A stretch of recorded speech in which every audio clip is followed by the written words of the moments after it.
ሰላም ጤና ይስጥልኝ ተወደዳችሁና የተከበራችሁ ውድ የዩቲዩብ ተከታታዮች እንዴት ሰነበታችሁ? እንዴት ከርማችኋል? ኑሮና ብልሃቱ እንዴት ይዟችኋል? ክብራትና ክብራን ተመልካቾች ዛሬም እንግዲህ በሌሎች ቪዲዮ ነው ተመለስኩኝ። አብራችሁን ቆዩ። ለዚህ ቤት አዲስ ከሆኑ ደግሞ ሰብስክራይብ በማድረግ ቤተሰብ አባል መሆን ትችላላችሁ። ማንንም አይከለክላችሁም። ቪዲዮንም ላይክ በማድረግ ጀምሩ። ዛሬም እንግዲህ በተለያዩ ቪዲዮዎች ነው ተመለስኩኝ። የዮኒ ማኛ ለውጥ እጅግ በጣም አስገርሞኛል። ዮኒ ማኛ በነገራችን ላይ አሪፍ ነገሮችን እየሰራ ነው። ስለሱ እናያለን። ዩቲናስ መነጋገሪያ ሆና ነበር። በሷ ጉዳይም አንዳንድ ያስኳቸው ቪዲዮዎች አሉ። ቪዲዮችን እያየን እስከ ጥግ እንታዘባለን። ወደ ቪዲዮ እንግባ፣ እንከታተለው። የኢትዮጵያ ሰርግ ሌላ ታሪክ ውስጥ ገብቷል። የታ በሞተር ነው። በቃ እግዚአብሔርን በጣም ወጪ ለመቆጠብ የተለያዩ ነገሮችን ለመስራት ይሄኛው ይቀላል።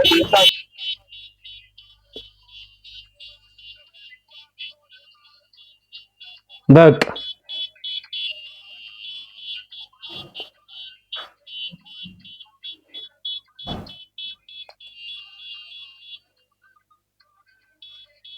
አግዟት እንጂ ጋይስ። እሺ ሙሽራው ይወጣል።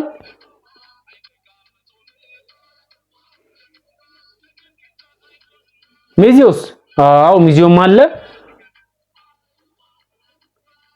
የት ነው ግን ጉዳይ? ኢትዮጵያ ውስጥ ነው።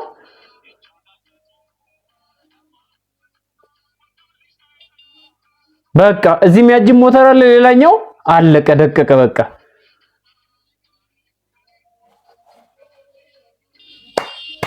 ጀግና ናችሁ። እውነቴን ነው ጀግና ናችሁ። በቃ ምን አስጨነቀ? የመኪናው ጋጋታ፣ የሰው ጋጋታ ነፍስን እኮ ነው የሚረብሸው። ያንዳንድ ሰርግ እኮ ከናንተ ብዙ የሚማሩ ሰዎች እንዳሉ አምናለሁ።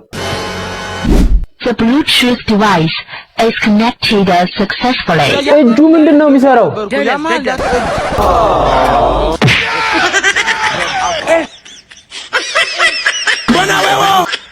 ክቡራን ተመልካቾች ይሄ ወንድማችን እንግዲህ አጉል ሙከራ አድርጎ ነበር፣ አልተሳካለትም። እንግዲህ አጨራረሱ የሚያምር አልነበረ። ነገር ግን ከቅርብ ጊዜ ወዲህ ቲክቶክ ላይ እንደዚህ አይነት ብልግናን የሚያበረታቱ ቪዲዮዎች እንግዲህ እየተሰሩ ናቸው። ይሄ ትክክል አይመስለኝም። እንግዲህ ቲክቶኩን እንግዲህ የሚጠቀሙ ከ18 ዓመት በላይ የሆኑ ልጆች ብቻ አይደሉም።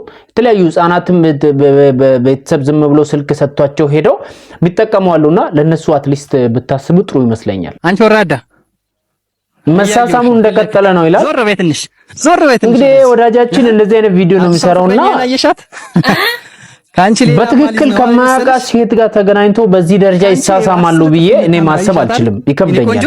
ድራማ እየሰሩ ናቸው፣ ግን እንደ አዲስ በቃ ማያውቃትን ሴት እንደሚያወራት ሆኖ ነው አሁን እያወራ ያለው። አታዋርጅኝ ፍቅረኛውን ለማስቀናት ማለት ነው። አዲሷ ፍቅረኛ አንቺ በእናትሽ አታዋርጅኝ። ይኸው እዛ ጋር የድሮ ፍቅረኛ ያለችና ቺታ አድርጋብኝ ሌላ ቦታ ሄዳ ሌላ ወንድ ጋር ሄዳ ነውና ላስቀናት ነው። ካፕል እንምሰል በእናትሽ። አንዴ ብቻ ላስቸግርሽ። ይኸው እያየችን ነው። ኧረ አታዋርጅኝ በእናትሽ አታዋርጅኝ። ወንድም የለሽም አንዴ ካፕል እንደሆነ በቃ ለማስመሰል ነው። እየዞረች ነው። ቀጥለት ነው በቃ ለማቃጠል ነው። አንዴ ብቻ በእናትሽ ላስቸግርሽ። ካፕልን ይኸው እያየች ነው። አንዴ ብቻ ጉንጭሽ ልሳምሽ በእናትሽ። በቃ ይኸው እየዞረች ነው። አሃ በቃ ይቺን ብቻ በቃ ዝም ብላ እያየች ነው። እሺ በእናትሽ ብዬሽ የማያውቃትን ሴት በዚህ ደረጃ ቀርቦ እየሳማት ነው። እሷም ትስሟለች። አመሰግናለሁ። እያየች ነው። እንግዲህ አይተዋወቁም እነዚህ ልጆች። እንደዛ ብለው ነው እንግዲህ እኛ ላይ ድራማ እየሰሩ ያሉት። እያየች ነው። ዝም በይ። አሁን ደግሞ ለመጨረሻ ጊዜ አንዴ ብቻ ላስቸግርሽ። አንዴ ብቻ በፊት ለፊት አንዴ። ጨረሱ እኮ ጋይስ። ይቺ የመጨረሻ በእናትሽ ወንድም ካለሽ በወንድምሽ በእናትሽ ብዬሽ ይቺ የመጨረሻ ልጅቱ ሙድ ውስጥ ገብታለች። የምሬን ነው። ጮረኛ የመጨረሻ ጊዜ ፊቷ አይደል አንድ ጊዜ ብቻ ኪስሽ። እሺ በእናትሽ ብዬሽ አንዴ ብቻ ብቻ ላስቸግርሽ። እሺ ተነሽ።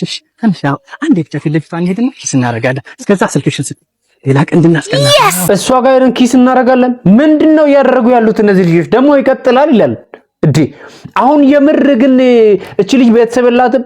እቺኛዋ አሁን ፍቅረኛ ላይኖራት አይችልም። ይሄን ቪዲዮ አሁን ወጥቶ ጓደኛዋ ቤተሰብ ያይ ምንድነው የሚሰማው? ከማያውቃት ወንድ ጋር ድራማ እንደሆነ እኮ ይታወቃል። እንግዲህ ሪል አስመስለው መስራታቸው ነው የሚያናደውኩ። ይሄ ትክክል አይመስለኝም። ጥሩ ነገሮች ሰርታችሁ ባይ ዘ ወይ የተሻለ ነገር ማግኘት ትችላላችሁ።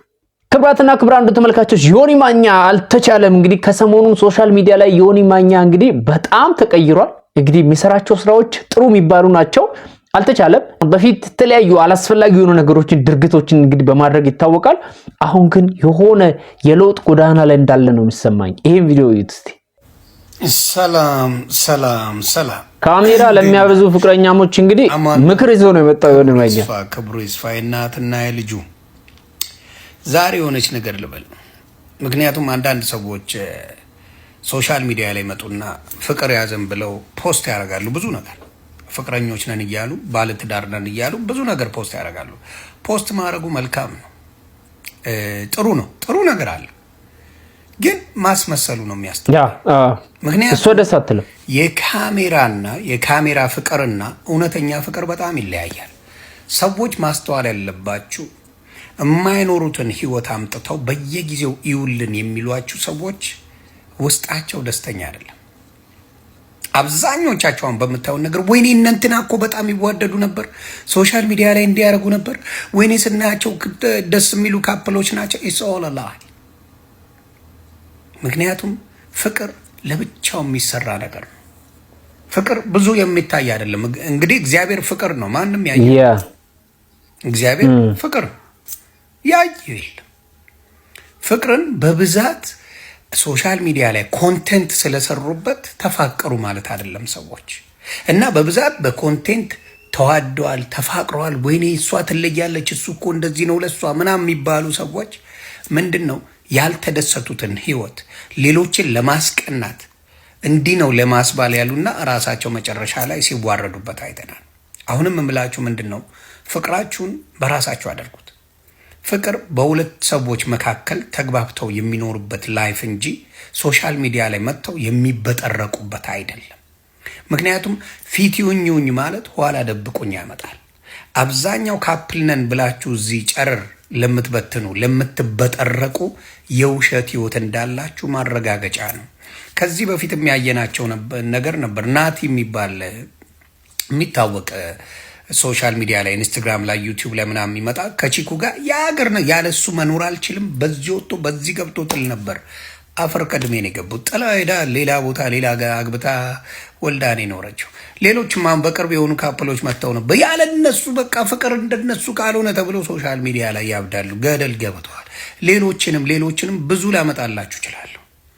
ፍቅር በሁለት ፍቅረኛሞች መካከል የሚደረግ ነገር እንጂ የካሜራ ፍቅር አይደለም። እውነተኛ ፍቅር የካሜራ ፍቅር አይደለም። ክቡራን ተመልካቾች ዮኒ ማኛ እንግዲህ ምርጥ የሚባል ነገር ነው ያነሳው። ትክክል ነው። በነገራችን ላይም የምጋራው ሐሳብ ነው። አንዳንድ ጊዜ በጣም ይሄ ቤተሰባዊ የሆኑ ነገሮችን ሙሉ ለሙሉ ሚዲያ ላይ ማምጣትና ለሚዲያ ፍጆታ መጠቀሙ አንድ ቀን ዋጋ ሊያስከፍላችሁ ስለሚችል ቪዲዮ መስራት ይቻላል። የተለያዩ ቢዝነሶችን እዛ ሚዲያ ላይ እንግዲህ መስራት ትችላላችሁ። ነገር ግን ይሄ የወጣ ነገር የኩሺና ነገር ሳይቀር የሳሎኑ የመኝታው ነገር ሳይቀር እንግዲህ ሶሻል ሚዲያ ላይ ማምጣቱ ከጠቀሜታው በላይ ጉዳቱ ይበዛልና እባካችሁ እንደዚህ አይነት ነገር ውስጥ ያላችሁ ሰዎች ቆም ብላችሁ በማሰብ አንዳንድ ሚዲያ ላይ ማውጣት ያለበትን ነገር ማውጣት፣ እንደገና ደግሞ ማውጣት የሌለበትን ነገር በመቆጠብ እንግዲህ ጊዜያችሁን ብታሳልፉ ጥሩ ይመስለኛል። ክቡራትና ክቡራን ውድ ተመልካቾች ከሰሞኑን እንግዲህ ሌላኛው መነጋገሪያ ጉዳይ የነበረው ዩቲናስ ቲክቶክ ላይ ትታወቃለች። ጎበዝ ልጅ ናት። ዩቲናስና እንግዲህ ሲሳይ የሚባል ጎበዝ ልጅ ነው። አብረው እንግዲህ በቴዲ አፍሮ ዘፈን አንድ ድራማ የሚመስል ነገር ድራማ ሰርቶ ነበሩ። ከዛ ቪዲዮ በመነሳት እንግዲህ ብዙዎቹ የተለያዩ ነገሮችን አንተ ሚዲያ ላይ ያራመዱ ናቸው። ሰው ግን ምንድነው በኔጌቲቭ ማይንድ ብቻ የተሞላው እኮ እነዚህ ልጆች እንግዲህ የሰሩት ድራማ ነው። ነገር ግን ሃይማኖቷን ቀየረች፣ በዚህ መልኩ ገባች፣ በዚህ መልኩ ወጣች፣ ሲሳይ እንደዚህ ሆነ። ከዛ እንደገና የሃይማኖት ጦርነቶችን ለማካሄድ የሚፈልጉ ሰዎች አሉ። አረ ተረጋጉ። ቪዲዮን በዚህ መልኩ ነበር የሰሩት።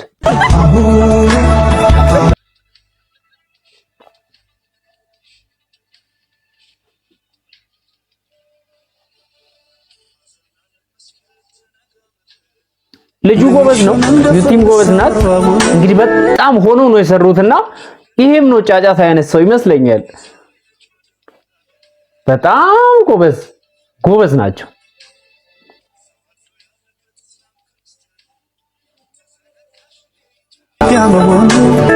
አንቺም በሃይማኖትሽ እኔም በሃይማኖቴ መኖር እንችላለን አይጠበንም ቤቴ። በጣም ከባድ